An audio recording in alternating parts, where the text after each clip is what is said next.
Hi hello study time ടിപ്സിൻ്റെ പുതിയൊരു വീഡിയോയിലേക്ക് എല്ലാവർക്കും സ്വാഗതം.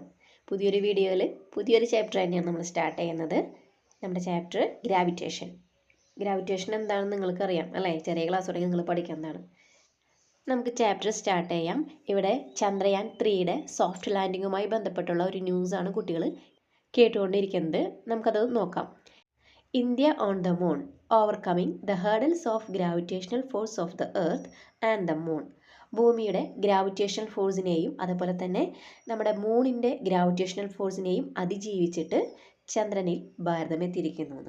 വാവ്, how precisely our scientist landed this lunar probe on the moon. അപ്പോൾ ഒരു കുട്ടി പറയാണ്, എത്ര കൃത്യതയോടു കൂടിയാണ് നമ്മുടെ ശാസ്ത്രജ്ഞർ ഈ ഒരു പേടകം ചന്ദ്രനിൽ ഇറക്കിയത്. Does the moon also have gravity? അപ്പോൾ മറ്റൊരു കുട്ടിക്ക് ഒരു സംശയം ഉണ്ടായി, ചന്ദ്രനിൽ ഈ ഒരു ഗ്രാവിറ്റി ഉണ്ടോ? ചന്ദ്രയാൻ 3മായി ബന്ധപ്പെട്ടുള്ള ന്യൂസ് നമ്മളും കേട്ടതാണ് അല്ലേ? നിങ്ങൾക്കുണ്ടായിരുന്നു ഇതുപോലുള്ള സംശയങ്ങളൊക്കെ? നമുക്കപ്പോൾ ചാപ്റ്ററിലേക്ക് കിടക്കാം. ഇവിടെ പറഞ്ഞിരിക്കുന്ന ഒരു പാരഗ്രാഫിൽ വൃക്ഷങ്ങളിൽ നിന്നൊക്കെ ഇലകളും ഫ്രൂട്ട്സൊക്കെ താഴേക്കാണ് പതിക്കുന്നത് അല്ലേ? അതുപോലെ തന്നെ മുകളിലേക്ക് എറിയുന്ന കല്ലും കൊഴിഞ്ഞു പോയ തൂവലും എല്ലാം ഭൂമിയിലേക്ക് തന്നെയാണ് പതിക്കുന്നത്. അതിനുള്ള കാരണം എന്താണെന്നാണ് ഇവിടെ ചോദിച്ചിരിക്കുന്നത്. അതായത് from where did the stone and the feather get the force they needed to fall. അതായത് കല്ലിനും തൂവലിനും താഴേക്ക് പതിക്കാൻ ആവശ്യമായ ബലം എവിടെ നിന്നാണ് ലഭിച്ചതെന്ന്. അതിൻ്റെ ആൻസർ നമുക്ക് പറയാം, due to the attraction of the earth. അതായത് ഭൂമിയുടെ ആകർഷണം കൊണ്ടാണ് ഇതെല്ലാം താഴേക്ക് പതിക്കുന്നത്. Imagine dropping stones in the well at various places around the earth. Aren't stones attracted to the bottom of the well. അതായത് ഭൂമിയിലെ പല ഭാഗങ്ങളിലുള്ള കിണറുകളിൽ കല്ലുകൾ ഇടുന്നതായിട്ട് നമ്മൾ സങ്കല്പിക്കുകയാണെന്നുണ്ടെങ്കിൽ ആ കല്ലുകളെല്ലാം കിണറിൻ്റെ അടിത്തട്ടിലേക്ക് തന്നെയല്ലേ ആകർഷിക്കപ്പെടുന്നത്? അതെ അല്ലേ? Do the people standing on the opposite hemisphere of the earth fall down is in these due to the attraction of the earth. അതായത് ഭൂമിയുടെ മറുവശത്തുള്ളവർ ഭൂമിയിൽ നിന്നും വീണു പോകുന്നില്ലല്ലോ എന്ന്. ഇതിന് കാരണം ഭൂമിയുടെ ആകർഷണമല്ലേന്ന്. അത് തന്നെയാണ് അല്ലേ? ഭൂമിയുടെ ആകർഷണം ഉള്ളത് കൊണ്ട് തന്നെയാണ് നമ്മൾക്കിവിടെ നിൽക്കാനായാലും നടക്കാനായാലും ഒക്കെ പറ്റുന്നത്. Can we measure this force of attraction? നമുക്ക് ഈ ഒരു ആകർഷണ ബലം അളക്കാൻ വേണ്ടി കഴിയുമോ എന്ന്? ഈ ഒരു അട്രാക്ഷൻ നമുക്ക് എന്തായാലും അളക്കാനൊക്കെ പറ്റും. വരുന്ന ഭാഗങ്ങളിൽ നമുക്കത് മനസ്സിലാവും അല്ലേ? ഇനി നമുക്ക് നോക്കാം. Earth attracts all objects. അതായത് ഭൂമി എല്ലാ വസ്തുക്കളെയും ആകർഷിക്കുന്നു. The direction of this force is towards the centre of the earth. ഭൂമി എല്ലാ വസ്തുക്കളെയും അതിൻ്റെ കേന്ദ്രത്തിലേക്കാണ് ആകർഷിക്കുന്നത്. This force of attraction is the force of gravity. അപ്പോൾ ഈ ഒരു ആകർഷണ ബലത്തെ പറയുന്നതാണ് എന്ത്? ഫോഴ്സ് ഓഫ് ഗ്രാവിറ്റി എന്ന് പറയുന്നത്. മനസ്സിലായല്ലോ? അതായത് ഭൂമി എല്ലാ വസ്തുക്കളെയും അതിൻ്റെ കേന്ദ്രത്തിലേക്ക് ആകർഷിക്കുന്ന ആ ഒരു ബലത്തെ പറയുന്നതാണ് എന്ത്? ഫോഴ്സ് ഓഫ് ഗ്രാവിറ്റി എന്ന് പറയുന്നത്. ഇവിടെ ഒരു ആക്ടിവിറ്റി തന്നിട്ടുണ്ട്, അത് നമുക്ക് നോക്കാം. ഒരു സ്പ്രിംഗ് ബാലൻസ് എടുത്തിട്ട് അതിൻ്റെ ഒരു കൊളത്ത് ജനൽമേൽ ഉറപ്പിക്കാനാണ് പറഞ്ഞിരിക്കുന്നത്. Fasten a spring balance to the grill of a window. Pull it hook with your hand. അതിനുശേഷം അതിൻ്റെ കൊളുത്ത് കൈ ഉപയോഗിച്ചിട്ട് വലിച്ചു പിടിക്കാനാണ് പറഞ്ഞിരിക്കുന്നത്. Why did the spring stretch? അപ്പോൾ എന്തുകൊണ്ടാണ് സ്പ്രിങ് വലിഞ്ഞതെന്ന് അതിൻ്റെ ആൻസർ ഇവിടെ കൊടുത്തിട്ടുണ്ട്. The spring is stretched due to the force applied by the hand. അതായത് നമ്മുടെ കൈ പ്രയോഗിച്ച ബലം കൊണ്ടാണ് സ്പ്രിങ് വലിഞ്ഞതെന്ന്. What is the reading on the spring balance? ഈ സ്പ്രിംഗ് ബാലൻസിൻ്റെ റീഡിങ് എത്രയാണെന്ന്, നമ്മൾ എത്രത്തോളം ബലം ആ സ്പ്രിംഗ് ബാലൻസിലേക്ക് പ്രയോഗിക്കുന്നോ ആ ഒരു ബലത്തിൻ്റെ റീഡിംഗ് ആയിരിക്കും അതിൽ കാണിക്കുന്നത്. Is in this the force that we applied. അതായത് ഇതായിരിക്കും നമ്മൾ പ്രയോഗിക്കുന്ന ബലം എന്ന് പറയുന്നത് അല്ലേ? നമ്മൾ പ്രയോഗിച്ച ബലമായിരിക്കും സ്പ്രിംഗ് ബാലൻസിൻ്റെ റീഡിങ്ങിൽ കാണിക്കുന്നത്. What is the unit of force? ഇനി ഇവിടെ പറഞ്ഞിരിക്കുന്നത് ഫോഴ്സിൻ്റെ യൂണിറ്റ് എന്താണെന്നാണ്. ഫോഴ്സിൻ്റെ യൂണിറ്റ് എന്ന് പറയുന്നത് ന്യൂട്ടൺ ആണ്. Capital letter N. Suspend A mass of 100 gram from A spring balance. ഇനി ഇവിടെ സ്പ്രിംഗ് ബാലൻസിൽ 100 ഗ്രാമിൻ്റെ ഒരു വെയിറ്റ് കൊളുത്തിടാനാണ് പറഞ്ഞിരിക്കുന്നത്.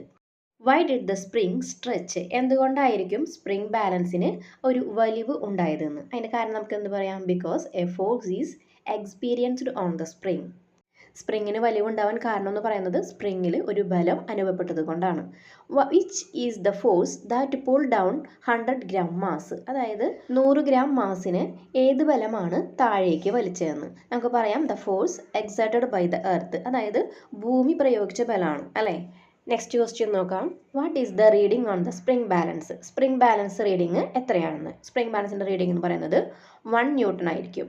Is in these the force that attracted the object to the earth. അതായത് ഇത് തന്നെയായിരിക്കും വസ്തുവിനെ ഭൂമി ആകർഷിച്ച ബലം എന്ന് പറയുന്നത്. അതായത് ഭൂമി ഒരു വസ്തുവിലേക്ക് പ്രയോഗിക്കുന്ന ബലം എന്ന് പറയുന്നത് എപ്പോഴും ഒരു 1 ന്യൂട്ടൺ ആയിരിക്കും. Let's see the factors on which these force of attraction depends. ഇനി ഈ ഒരു ആകർഷണ ബലം എന്ന് പറയുന്നത് എന്തിനെയെല്ലാം ഡിപ്പെൻഡ് ചെയ്യുന്നു എന്ന്. Repeat the experiment using A 200 gram mass instead of A 100 gram mass. നമ്മൾ ഈ ഒരു എക്സ്പെരിമെൻ്റ് തന്നെ റിപ്പീറ്റ് ചെയ്യാണ്. അതായത് 100 ഗ്രാം മാസിന് പകരം 200 ഗ്രാം മാസ് ഉപയോഗിച്ചിട്ടാണ് എക്സ്പെരിമെൻറ്റ് ചെയ്യുന്നത്. Why does the spring balance experience more stretching force. അതായത് സ്പ്രിംഗ് ബാലൻസിൽ കൂടുതൽ വലിവ് ബലം അനുഭവപ്പെടാൻ കാരണം എന്തായിരിക്കും അതിന് കാരണം എന്ന് പറയുന്നത്? Since the force exerted by the earth is greater. ഇവിടെ കാരണം പറയുന്നത് എന്താ? ഭൂമി അതിലേക്ക് കൂടുതൽ ആകർഷണ ബലം പ്രയോഗിച്ചതുകൊണ്ടാണ് സ്പ്രിംഗ് ബാലൻസിലെ ആ ഒരു വലിവ് ബലം കൂടുതൽ അനുഭവപ്പെടാനുള്ള കാരണം. What happens the force of attraction as mass increases. Mass കൂടുമ്പോൾ ഈ അട്രാക്റ്റീവ് ഫോഴ്സിന് എന്തായിരിക്കും സംഭവിക്കുന്നത്? വസ്തുവിൻ്റെ മാസ് ഇൻക്രീസ് ചെയ്യുന്നതിനനുസരിച്ച് അട്രാക്റ്റീവ് ഫോഴ്സും ഇൻക്രീസ് ചെയ്യുകയാണ് ചെയ്യുന്നത്. So write down a factor that influences the force of attraction. അങ്ങനെയാണെന്നുണ്ടെങ്കിൽ ആകർഷണ ബലത്തിനെ ഡിപ്പെൻഡ് ചെയ്യുന്ന ഒരു ഘടകം ഏതാണ്, അല്ലെങ്കിൽ ഒരു ഫാക്ടർ ഏതാണെന്നാണ് ചോദിച്ചിരിക്കുന്നത്. അപ്പോൾ നമുക്ക് ഇതിൽ നിന്ന് മനസ്സിലാവുന്നത് മാസ് ഇതിൻ്റെ ഒരു ഫാക്ടറാണെന്ന് മനസ്സിലാവും അല്ലേ. 100 ഗ്രാമിൻ്റെ വെയിറ്റാണ് ഉപയോഗിച്ചിരുന്നപ്പോൾ ഭൂമി അതിൽ പ്രയോഗിച്ച ബലത്തേക്കാളും കൂടുതലാണ് 200 ഗ്രാമിൻ്റെ വെയിറ്റ് ഇട്ടപ്പോൾ ഉണ്ടായത് അല്ലേ. അതുകൊണ്ട് നമുക്ക് പറയാം ഇതിനെ ഡിപ്പെൻഡ് ചെയ്യുന്ന, അതായത് ഫോഴ്സ് ഓഫ് അട്രാക്ഷനെ ഡിപ്പെൻഡ് ചെയ്യുന്ന ഒരു ഫാക്ടർ എന്ന് പറയുന്നത് ഒരു വസ്തുവിൻ്റെ മാസ്സാണ്. അടുത്തിവിടെ പറഞ്ഞിരിക്കുന്നത് മാസ് മാത്രമായിരിക്കുമോ ഈ ഒരു ഫോഴ്സ് ഓഫ് അട്രാക്ഷനെ ഡിപ്പെൻഡ് ചെയ്യുന്ന ഫാക്ടറിന്. The force of attraction on an object at a different position on the earth is given in the table. അതായത് ഒരു വസ്തു ഭൂമിയുടെ വിവിധ സ്ഥാനങ്ങളിലായിരിക്കുമ്പോഴുള്ള ആകർഷണ ബലമാണ് ടേബിൾ തന്നിരിക്കുന്നത്. അപ്പോൾ നമുക്ക് വസ്തുവിൻ്റെ ഭാരം എന്ന് പറയുന്നത് 100 കിലോഗ്രാം ആണ്. ഇനി അതിൻ്റെ ഹൈറ്റ്, അതായത് height from the surface of the earth, ഭൂമിയുടെ ഉപരിതലത്തിൽ നിന്നുള്ള ഉയരാണ് ഇവിടെ മീറ്ററിൽ തന്നിരിക്കുന്നത്. ഓൺ ദ സർഫസിലായിരിക്കുമ്പോൾ, അതായത് അതിൻ്റെ ഹൈറ്റ് 0 ആയിരിക്കുന്ന സമയത്ത് അതിന്മേൽ അനുഭവപ്പെടുന്ന അട്രാക്റ്റീവ് ഫോഴ്സ് എന്ന് പറയുന്നത് 980 ആണ്. ഇനി 1,00,000 മീറ്റർ ഉയരത്തിലായിരിക്കുമ്പോൾ അതിന്മേൽ അനുഭവപ്പെടുന്ന ഫോഴ്സ് എന്ന് പറയുന്നത് 950ഉം 10 ലക്ഷം വരുമ്പോൾ 730 ആണ്. ഈ ടേബിളുമായി ബന്ധപ്പെട്ട് 2-3 ക്വസ്റ്റ്യനുകൾ താഴെ കൊടുത്തിട്ടുണ്ട്. അത് നമുക്കൊന്ന് ആൻസർ ചെയ്യാം. Where did the object of mass 100 kg experience a greater force of attraction? 100 kilogram മാസുള്ള വസ്തുവിൽ എവിടെ ഇരിക്കുമ്പോഴായിരിക്കും കൂടുതൽ അട്രാക്റ്റീവ് ഫോഴ്സ് അനുഭവപ്പെടുന്നതെന്ന്. ബ്രാക്കറ്റ് തന്നിട്ടുണ്ട്. On the surface at A height of 1 lakh and 10 lakh തന്നിട്ടുണ്ട്. അപ്പോൾ നമുക്ക് എൻ്റെ ആൻസർ എന്ത് പറയാം? ഓൺ ദ സർഫസ് അല്ലേ, സർഫസിലായിരിക്കുമ്പോഴാണ് 980 ആണ്, അത്രയും ന്യൂട്ടൺ അട്രാക്റ്റീവ് ഫോഴ്സ് ആണ് അനുഭവപ്പെടുന്നത് അല്ലേ. As the distance from the earth to the object increases, the force of attraction exerted by the earth. അതായത് ഭൂമിയിൽ നിന്നും വസ്തുവിലേക്കുള്ള അകലം കൂടുമ്പോൾ ഭൂമി പ്രയോഗിക്കുന്ന ആ ഒരു ബലം കൂടുതലായിരിക്കുമോ കുറവായിരിക്കുമോ എന്നാണ് ചോദിച്ചിരിക്കുന്നത്. അപ്പോൾ എങ്ങനെയായിരിക്കും? അകലം കൂടുന്നതിനനുസരിച്ചിട്ട് അട്രാക്റ്റീവ് ഫോഴ്സ് കുറയാണ് ചെയ്യുന്നത്. ഗ്രാവിറ്റിയുമായി ബന്ധപ്പെട്ട് നമ്മൾ പഠിച്ചിട്ടുള്ള 3 പോയിന്റുകളാണ് ഇവിടെ കൊടുത്തിരിക്കുന്നത്. Earth attracts all object to its centre. ഭൂമി എല്ലാ വസ്തുക്കളെയും അതിൻ്റെ കേന്ദ്രത്തിലേക്ക് ആകർഷിക്കുന്നു. As the mass of the object increases the force of attraction increases. ഒരു വസ്തുവിൻ്റെ മാസ് കൂടുന്നതിനനുസരിച്ച് അതിന്മേൽ അനുഭവപ്പെടുന്ന അട്രാക്റ്റീവ് ഫോഴ്സും കൂടുന്നു. As the distance from the object increases, the force of attraction decreases. വസ്തുവിലേക്കുള്ള അകലം കൂടുന്നതിനനുസരിച്ചിട്ട് അതിന്മേൽ അനുഭവപ്പെടുന്ന ആകർഷണ ബലം കുറയുന്നു. ഈ ഒരു 3 പോയിന്റ് എന്തായാലും പഠിച്ചു വയ്ക്കണം കേട്ടോ. നെക്സ്റ്റ് നോക്കാം. Is earth alone exerting such A force of attraction. ഭൂമി മാത്രമാണോ ഇത്തരത്തിൽ അട്രാക്റ്റീവ് ഫോഴ്സ് പ്രയോഗിക്കുന്നതെന്ന്. ഇനി ഇവിടെ കുറച്ച് കാര്യങ്ങൾ നിങ്ങൾക്ക് അറിയാമോ എന്നും ഇവിടെ ചോദിച്ചിട്ടുണ്ട്. അതായത് have you heard about high tides and low tides that occur on the earth. അതായത് ഭൂമിയിൽ ഉണ്ടാകുന്ന വേലിയേറ്റവും വേലിയിറക്കവും ഇവയെക്കുറിച്ച് നിങ്ങൾ കേട്ടിട്ടുണ്ടോ നിങ്ങൾ? അതായത് വേലിയേറ്റം ഉണ്ടാകുന്ന സമയത്ത് നമ്മുടെ കടലിലായാലും പുഴയിലായാലും വെള്ളമൊക്കെ കൂടും. വേലിയിറക്കത്തിൻ്റെ സമയത്താണെന്നുണ്ടെങ്കിൽ വെള്ളം കുറയും. അങ്ങനെ കേട്ടിട്ടുണ്ടോ എന്ന് ചോദിച്ചിരിക്കുന്നത്. Aren't tides caused by the influence of gravitational force on the earth by the moon and the sun. അതായത് അതിന് കാരണം എന്താണെന്ന് പറയുന്നത്, ഭൂമിയിൽ ചന്ദ്രനും സൂര്യനും പ്രയോഗിക്കുന്ന ഈ ഒരു ഗ്രാവിറ്റേഷണൽ ഫോഴ്സാണ് ഇങ്ങനെയുള്ള ഹൈ ടൈഡിനും ലോ ടൈഡിനുമെല്ലാം കാരണം എന്നാണ് പറയുന്നത്.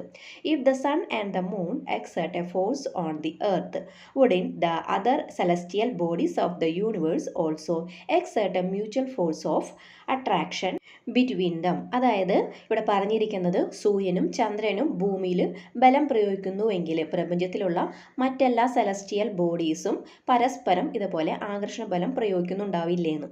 സൂര്യനായാലും ചന്ദ്രനായാലും സെലസ്റ്റിയൽ ബോഡീസാണ്. അപ്പോൾ അവിടെയുള്ള മറ്റുള്ള സെലസ്റ്റിയൽ ബോഡീസും പരസ്പരം അട്രാക്റ്റ് ചെയ്യുന്നുണ്ടാവും അല്ലേ? അതിപ്പോൾ അങ്ങനെ ചോദിക്കേണ്ട ഒരു ആവശ്യമില്ല. എന്നാലും നമുക്ക് ബാക്കിയുള്ള കാര്യങ്ങളിലേക്ക് കിടക്കാം. Universal law of gravitation. Sir Isaac Newton was the first to formulate a comprehensive law of the force of attraction between the objects in the universe. This is the universal law of gravitation. പ്രപഞ്ചത്തിലെ വസ്തുക്കളുടെ പരസ്പര ആകർഷണത്തെക്കുറിച്ച് ഒരു വ്യക്തമായിട്ടുള്ള ഒരു നിയമം ആദ്യമായിട്ട് ആവിഷ്കരിച്ചത് sir Isaac ന്യൂട്ടനാണ്. ഈ ഒരു ലോ അറിയപ്പെടുന്നതാണ് യൂണിവേഴ്സൽ ലോ ഓഫ് ഗ്രാവിറ്റേഷൻ എന്ന്. ഇനി ഇത് നമുക്ക് കൂടുതലായിട്ട് എന്താണെന്ന് നമുക്ക് നോക്കാം. All objects in the universe attract each other. അതായത് പ്രപഞ്ചത്തിലുള്ള എല്ലാ വസ്തുക്കളും പരസ്പരം ആകർഷിക്കുന്നു എന്ന്. The force of attraction between two objects is directly proportional to the product of their masses and inversely proportional to the square of the distance between dum.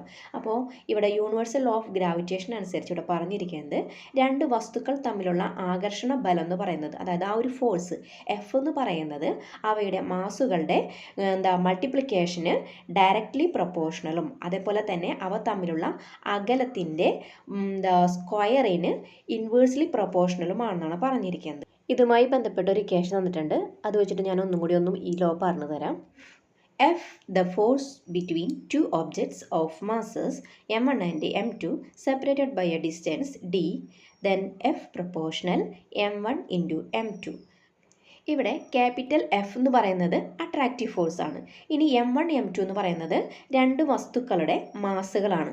ഇനി അവ തമ്മിലുള്ള ഡിസ്റ്റൻസ് ആണ് ഡി എന്ന് പറയുന്നത്. അപ്പോൾ നമുക്ക് സമവാക്യത്തിലേക്ക് വരാം. അപ്പോൾ ഇവ തമ്മിലുള്ള ആ ഒരു അട്രാക്റ്റീവ് ഫോഴ്സ് എന്ന് പറയുന്നത് രണ്ട് വസ്തുക്കളുടെ മാസിൻ്റെ മൾട്ടിപ്ലിക്കേഷൻ പ്രൊഡക്റ്റിന് ഡയറക്റ്റ്ലി പ്രൊപ്പോർഷണൽ ആണെന്നാണ് പറഞ്ഞിരിക്കുന്നത് അല്ലേ? അതായത് F proportional M1 into M2. ഇനി അടുത്ത് പറഞ്ഞിരിക്കുന്നത് എന്താ? ഈ അട്രാക്റ്റീവ് ഫോഴ്സിന് ഇൻവേഴ്സ്ലി പ്രൊപ്പോർഷണൽ ആണ് അവ തമ്മിലുള്ള ഡിസ്റ്റൻസിൻ്റെ സ്ക്വയർ. അതായത് ഡിസ്റ്റൻസ് ഡി ആണെന്നുണ്ടെങ്കിൽ അതിൻ്റെ സ്ക്വയർ എടുക്കാം. അതിന് ഇൻവേഴ്സ്ലി പ്രൊപ്പോർഷണൽ ആണ് ഈ ഒരു ഫോഴ്സ്, അതായത് എഫ് പ്രൊപ്പോർഷണൽ 1/d². ഇവിടെ ഇൻവേഴ്സ്ലി പ്രൊപ്പോർഷണൽ എന്ന് കാണിക്കാൻ വേണ്ടിയിട്ടാണ് 1/d² എന്ന് കൊടുത്തിരിക്കുന്നത്. Therefore, F proportional M1 M2 by d² എന്ന് കിട്ടും നമുക്ക്. That is F is equal to G into M1 M2 by d². അതിൽ പ്രൊപ്പോർഷണാലിറ്റി സൈൻ മാറ്റിയിട്ട് അതിന് പകരം ഒരു ലെറ്റർ നമ്മൾ കൊടുത്തിരിക്കുന്നതാണ് G എന്ന് പറഞ്ഞു ലെറ്റർ. ആ ഒരു ലെറ്ററിനെ പറയുന്നതാണ് ഗ്രാവിറ്റേഷണൽ കോൺസ്റ്റൻറ്റ്. അപ്പോൾ നമുക്ക് ആ ഒരു പ്രൊപ്പോർഷണാലിറ്റി സൈൻ മാറ്റിയിട്ട് ഈക്വൽ ടു കൊടുക്കാം. അതിന് പകരം എന്നിട്ട് എന്ത് ചെയ്യണം? G എന്ന് പറയുന്ന ലെറ്റർ കൊടുക്കണം. അപ്പോൾ നമ്മുടെ ഇക്വേഷൻ വന്നത് F is equal to G into M1 M2 by d². അപ്പോൾ G എന്ന് പറയുന്നത് എന്താ? ഗ്രാവിറ്റേഷണൽ കോൺസ്റ്റൻ്റ് ആണ്. അതിനൊരു വാല്യൂ ഉണ്ട് 6.67 into 10⁻⁻11 newton metre square per kilogram square. അപ്പോൾ ജിയുടെ വാല്യൂ ആണ് ഇവിടെ തന്നിരിക്കുന്നത്. The value of G is constant everywhere in the universe. അപ്പോൾ ജിയുടെ വാല്യൂ എന്ന് പറയുന്നത് നമ്മുടെ ഈ ഒരു യൂണിവേഴ്സിൽ എവിടെയായിരുന്നാലും അതിനൊരു മാറ്റം ഉണ്ടാവില്ല എന്നാണ് പറഞ്ഞിരിക്കുന്നത്. The scientist Henry Cavendish later on determined the value of G through experiments. അപ്പോൾ ജിയുടെ വാല്യൂ കണ്ടുപിടിച്ചത് ആരാ? ഹെൻറി കാവൻഡിഷ് ആണ്. അദ്ദേഹം ഒരു എക്സ്പെരിമെൻറ്റിലൂടെയാണ് കണ്ടെത്തിയത്. When two objects of mass 1 kilogram each are separated by a distance 1 meter, the force of attraction between them will be G Newton. അതായത് 1 kilogram മാസുള്ള രണ്ട് വസ്തുക്കൾ തമ്മിൽ 1 മീറ്റർ അകലത്തിലാണ് സ്ഥിതി ചെയ്യുന്നതെങ്കിൽ അവയ്ക്കിടയിൽ അനുഭവപ്പെടുന്ന അട്രാക്റ്റീവ് ഫോഴ്സ് എന്ന് പറയുന്നത് 1 G ന്യൂട്ടൺ ആയിരിക്കും എന്നാണ് ഇവിടെ പറഞ്ഞിരിക്കുന്നത്. ഇനി ഇവിടെ പറഞ്ഞിരിക്കുന്നത് താഴെ ഒരു ടേബിൾ തന്നിട്ടുണ്ട്. ന്യൂട്ടൻ്റെ യൂണിവേഴ്സൽ ലോ ഓഫ് ഗ്രാവിറ്റേഷൻ അനുസരിച്ചിട്ട് ആ ഒരു ടേബിൾ ഫില്ല് ചെയ്യാനാണ് പറഞ്ഞിരിക്കുന്നത്. ഇവിടെ രണ്ട് വസ്തുക്കളുടെ മാസ് തന്നിട്ടുണ്ട്, അവ തമ്മിലുള്ള ഡിസ്റ്റൻസ് തന്നിട്ടുണ്ട്. നമുക്ക് ഇതിൻ്റെ എന്ത് കണ്ടുപിടിക്കണം? അട്രാക്റ്റീവ് ഫോഴ്സ് കണ്ടുപിടിക്കണം. അപ്പോൾ ഇവിടെ ആദ്യത്തെ നമുക്ക് തന്നിട്ടുണ്ട്, ആദ്യത്തെ വസ്തുവിൻ്റെ മാസ് 5ഉം 10ഉം തന്നിട്ടുണ്ട്, അവ തമ്മിലുള്ള ഡിസ്റ്റൻസ് 2 മീറ്റർ തന്നിട്ടുണ്ട്. അപ്പോൾ നമ്മുടെ ഇക്വേഷൻ F=G×m1m2/d². ഈ ഇക്വേഷനിലേക്ക് ഈ വാല്യൂസ് സബ്സ്റ്റിറ്റ്യൂട്ട് ചെയ്യാം. അപ്പോൾ നമുക്ക് കിട്ടുന്ന ആൻസർ എന്ന് പറയുന്നത് 12.5 G ആണ് കിട്ടുന്നത്. ഇനി നമുക്ക് കണ്ടുപിടിക്കാൻ പറഞ്ഞിരിക്കുന്നത് മാസ് 10 തന്നിട്ടുണ്ട്, അപ്പോൾ തമ്മിലുള്ള ഡിസ്റ്റൻസ് 2 തന്നിട്ടുണ്ട്. അപ്പോൾ നമുക്ക് ഇതൊന്ന് ചെയ്ത് നോക്കാം. m1 = 10 kilogram, m2 = 10 kilogram, d = 2 metre. നമുക്ക് ഇക്വേഷനിൽ സബ്സ്റ്റിറ്റ്യൂട്ട് ചെയ്യാം. F=G×m1m2/d² ആണ്. അപ്പോൾ G×10×10 / d²-ൽ 2 ആണ് വരുന്നത് അല്ലേ? അപ്പോൾ 2 × 2. അപ്പോൾ 10ൽ 2 5 പ്രാവശ്യം വെച്ച് പോകും. G×5 × 5 25 G ആണ് രണ്ടാമത്തെ എൻ്റെ ആൻസർ വരുന്നത്. ഇനി നമുക്ക് മൂന്നാമത്തെ ചെയ്യാം. m1 = 10 kilogram, m2 = 30 kilogram, d = 2. ഇക്വേഷനിലേക്ക് സബ്സ്റ്റിറ്റ്യൂട്ട് ചെയ്യുമ്പോൾ G×10×30/2 × 2. 10ൽ 2 5 പ്രാവശ്യവും 30ൽ 2 15 പ്രാവശ്യവും. അപ്പോൾ ഇതിൻ്റെ ആൻസർ നമുക്ക് വരുന്നത് 25 G ആണ് ഇതിൻ്റെ ആൻസർ വരുന്നത്. ഇനി നമുക്ക് നാലാമത്തത് നോക്കാം. m1 എന്ന് പറയുന്നത് 5ഉം m2 എന്ന് പറയുന്നത് 10ഉം d എന്ന് പറയുന്നത് 4ആണ്. ഇക്വേഷനിലേക്ക് നമുക്ക് സബ്സ്റ്റിറ്റ്യൂട്ട് ചെയ്യാം. F=G×5×10 / 4 × 4. ഞാനിവിടെ കോമൺ ഫാക്ടർ എടുത്താണ് ചെയ്തിരിക്കുന്നത്. അതായത് 10ൽ 2 5 പ്രാവശ്യവും 4ൽ 2 2 പ്രാവശ്യവും അങ്ങനെയാണ് ചെയ്തിരിക്കുന്നത് കേട്ടോ. കോമൺ ഫാക്ടർ എടുത്താണ് ചെയ്യണത്. കോമൺ ഫാക്ടർ എടുത്തിട്ട് ഇതുപോലുള്ള പ്രോബ്ലംസ് ചെയ്യാൻ അറിയാത്തവരുണ്ടെങ്കിൽ കമൻറ്റ് ചെയ്താൽ ഞാൻ പറഞ്ഞു തരാം. ഓക്കെ, അപ്പോൾ നമുക്കിവിടെ കിട്ടുന്ന ആൻസർ G×25/8 ആണ്. 25നെ 8 കൊണ്ട് ഹരിക്കുമ്പോൾ റൈറ്റ് സൈഡിൽ ഞാൻ ചെയ്തിട്ടുണ്ട്. അതനുസരിച്ച് ചെയ്യുമ്പോൾ നമുക്ക് കിട്ടുന്നത് G×3.125 ആണ് കിട്ടുന്നത്. അഞ്ചാമത്തെ പ്രോബ്ലം നോക്കാം. m1 = 5, m2 = 10, d = 1. F=G×5×10/1 = G×50. ആറാമത്തേത് വരുന്നത് m1 = 5 kilogram, m2 = 10 kilogram, d = 1/2 ആണ് വരുന്നത്. അപ്പോൾ നമുക്ക് ഡിയുടെ സ്ഥാനത്ത് 1/2 × 1/2 എന്ന് കൊടുക്കാം. അതായത് നമുക്ക് എന്ത് വരും? മുകളിൽ 5 × 10 50 വരും. G×50/1/4. അതായത് നമ്മൾ 1/4 നമ്മൾ മുകളിലേക്ക് കൊണ്ടുവരണം അല്ലേ? ഹരണം എന്തായിട്ട് വരും? മൾട്ടിപ്ലിക്കേഷൻ ആയിട്ട് വരും. അപ്പോൾ നമ്മുടെ ആൻസർ വരുന്നത് G×50 × 4 200 G ആണ് നമുക്ക് കിട്ടുന്ന ആൻസർ വരുന്നത്. ഇനി നമുക്ക് ഈ ടേബിളിന് താഴെയുള്ള ക്വസ്റ്റ്യൻസിനും കൂടി ആൻസർ ചെയ്യാം. 2 mutually attracting objects are placed at a fixed distance between them. അതായത് പരസ്പരം ആകർഷിക്കുന്ന ഒരു നിശ്ചിത അകലത്തിലുള്ള രണ്ട് വസ്തുക്കളിൽ ഒന്നിൻ്റെ മാസ് എന്ന് പറയുന്നത് എങ്ങനെയാണ് പറഞ്ഞിരിക്കുന്നത്? ഡബിൾ ആണെന്നാണ് പറഞ്ഞിരിക്കുന്നത്. How many times will the force of attraction between them B? അതായത് ഒന്നിൻ്റെ മാസ് 2 മടങ്ങാക്കാണത് 2 ടൈംസ് ആക്കാന്നുണ്ടെങ്കിൽ അവ തമ്മിലുള്ള ആകർഷണ ബലം എത്ര മടങ്ങായിരിക്കും, എത്ര ടൈംസ് ആയിരിക്കും എന്നാണ് ചോദിച്ചിരിക്കുന്നത്. ക്വസ്റ്റ്യനിൽ പറഞ്ഞിരിക്കുന്നത് ഒരു വസ്തുവിൻ്റെ മാസ് എന്ന് പറയുന്നത് ഡബിൾ ആണെന്ന് പറഞ്ഞിരിക്കുന്നത്. അപ്പോൾ നമുക്ക് ആദ്യത്തെ വസ്തുവിൻ്റെ മാസ് എന്ന് പറയുന്നത് 1 ആണെന്നുണ്ടെങ്കിൽ രണ്ടാമത്തെ വസ്തുവിൻ്റെ മാസ് എന്ത് വരും? ഡബിൾ അല്ലേ? അതായത് 1 × 2 ആയിരിക്കും രണ്ടാമത്തെ വസ്തുവിൻ്റെ മാസ് എന്ന് പറയുന്നത്. അപ്പോൾ നമുക്ക് ഇക്വേഷനിലേക്ക് കൊടുക്കാം. F=G×m1 × 2m2 /d². അപ്പോൾ നമുക്കിവിടെ എന്ത് വരും? 2 എന്ന് പറയുന്നതിന് നമ്മൾ സൈഡിലേക്ക് നീക്കിയെടുത്തുമ്പോൾ 2 × G(m1m2/d²). അതായത് അവ തമ്മിലുള്ള അട്രാക്റ്റീവ് ഫോഴ്സ് എന്ന് പറയുന്നത് 2F ആയിരിക്കും. അതായത് G(m1m2/d²) എന്ന് പറയുന്നത് F ആണ് അല്ലേ? നമുക്ക് ഓൾറെഡി അവിടെ ഒരു 2 ഉണ്ട്. അപ്പം ഇവിടെ നമ്മുടെ ആൻസർ വരുന്നത് 2F ആയിരിക്കും. ഇനി നമുക്ക് അടുത്ത ക്വസ്റ്റ്യൻ നോക്കാം. What if the mass of one object is doubled and the mass of the other tripled? ഒരു വസ്തുവിൻ്റെ മാസ് എന്ന് പറയുന്നത് ഡബിളും അടുത്ത വസ്തുവിൻ്റെ മാസ് എന്ന് പറയുന്നത് ട്രിപ്പിൾഡും ആണ്. അത് 3 ടൈംസ് ആണെന്നാണ് പറഞ്ഞിരിക്കുന്നത്. ഒന്ന് 2 ടൈംസും ഒന്ന് 3 ടൈംസും. ഓക്കെ അല്ലേ? ഞാനിവിടെ m1ന് ഡബിളും കൊടുത്തു, m2ന് ട്രിപ്പിളും കൊടുത്തു. അപ്പോൾ നമുക്കിവിടെ ഇക്വേഷൻ വരുന്നത് G×2m1 × 3m2 / d². 2 × 3 എന്ന് പറയുന്നത് 6 ആണ്. ബാക്കിയുള്ളത് നമ്മുടെ F എന്ന് പറയുന്ന ഇക്വേഷനാണ്. അപ്പോൾ നമ്മുടെ ഫോഴ്സ് ഓഫ് അട്രാക്ഷൻ = 6F. അടുത്ത ക്വസ്റ്റ്യൻ നോക്കാം. What if the distance between the object is doubled? ഇനി ഇവിടെ പറഞ്ഞിരിക്കുന്നത് വസ്തുക്കളുടെ അകലങ്ങൾ തമ്മിലുള്ള കാര്യമാണ് പറഞ്ഞിരിക്കുന്നത് അല്ലേ? ഇവിടെ അകലം എങ്ങനെയാണ്? ഡബിൾ ആക്കാണ് ചെയ്യുന്നത്. അപ്പോൾ നമ്മുടെ ഇക്വേഷൻ എങ്ങനെ വരും? F=G(m1m2) / 2d² എന്ന് പറഞ്ഞ് വരും അല്ലേ. അതായത് g into m1 m2 by 4d². ഈ 2d ഓൾ സ്ക്വയർ ആണ് വരുന്നത് അല്ലേ. അപ്പോൾ ഡിക്കും കൂടി കൊടുക്കണം സ്ക്വയർ. അപ്പോൾ നമ്മുടെ ഇക്വേഷനിലേക്ക് 4d² ആണ് വരുന്നത്. അപ്പോൾ നമുക്ക് ഇവിടെ എഴുതാം 1/4 into g into m1 m2 by d². അതായത് 1/4f. അപ്പോൾ ഇവിടെ എന്താ ഫോഴ്സ് ഓഫ് അട്രാക്ഷൻ 1/4 ടൈംസ് ആയിട്ട് ഡിക്രീസ് ചെയ്യും. ഇനി ഇവിടെ അടുത്ത ക്വസ്റ്റ്യൻ കൊടുത്തിരിക്കുന്നത് what if the distance between the object is halved. അതായത് ഇവ തമ്മിലുള്ള അകലം പകുതിയാക്കാണ് ചെയ്യുന്നത്. അപ്പോൾ നമുക്ക് ചെയ്തു നോക്കാം. ഇവിടെ പറഞ്ഞിരിക്കുന്നത് ഡി എന്ന് പറയുന്നത് പകുതിയാണെന്നാണ് പറഞ്ഞിരിക്കുന്നത് അല്ലേ. അപ്പോൾ 1ൻ്റെ പകുതി എന്ന് പറയുന്നത് ഹാഫാണ്. അപ്പോൾ നമുക്ക് ഇക്വേഷൻ വരുന്നത് F = g into m1 m2 by d/2 whole square. അപ്പോൾ എന്താ വരിക m1 m2 divided by d² by 4.